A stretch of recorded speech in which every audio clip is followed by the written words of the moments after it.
under pressure. No more time. ভয়াবহ সড়ক দুর্ঘটনার পর অবশেষে নিজের শারীরিক ও মানসিক অবস্থার কথা জানালেন ঢাকাই চলচ্চিত্রের অভিনেত্রী মেঘলা মুক্তা। দুর্ঘটনায় গুরুতর আহত হয়ে আইসিইউতে চিকিৎসা নেওয়ার পাশাপাশি প্রায় 9 থেকে 10 ঘন্টার জটিল অস্ত্রোপচারের মধ্য দিয়ে যেতে হয়েছে তাকে। তবে চিকিৎসকদের প্রচেষ্টা ও সবার দোয়ায় বর্তমানে তিনি বিপদমুক্ত রয়েছেন। 10 আগস্ট নিজের ফেসবুক পেজে দেওয়া এক দীর্ঘ আবেগঘন পোস্টে মেঘলা মুক্তা জানান, দুর্ঘটনার পর যারা হাসপাতালে ছুটে গেছেন এবং দূর থেকে তার জন্য দোয়া করেছেন, সবার প্রতি তিনি কৃতজ্ঞ। দীর্ঘ অস্ত্রোপচারের সময় অনেকে হাসপাতালের বাইরে দাঁড়িয়ে তার জন্য প্রার্থনা করেছেন বলেও জানান তিনি। তবে শারীরিকভাবে বিপদমুক্ত হলেও দুর্ঘটনার ক্ষত এখনো বয়ে বেড়াচ্ছেন অভিনেত্রী।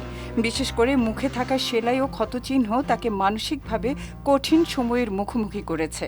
আয়নার সামনে দাঁড়িয়ে নিজের পরিবর্তিত চেহারা মেনে নেওয়াটাই এখন তার জন্য সবচেয়ে কঠিন বলে জানান তিনি। তবে আত্মবিশ্বাস হারাতে চান না মেঘলা। অভিনেত্রী বলেন, একজন শিল্পীর কাছে চেহারা গুরুত্বপূর্ণ, তাই মুখে এত ক্ষত ও দাগ দেখা মানসিকভাবে খুবই কষ্টকর। তারপরও তিনি হাল ছাড়তে চান না এবং চিকিৎসা নিয়ে আবারও স্বাভাবিক জীবনে ফিরতে চান।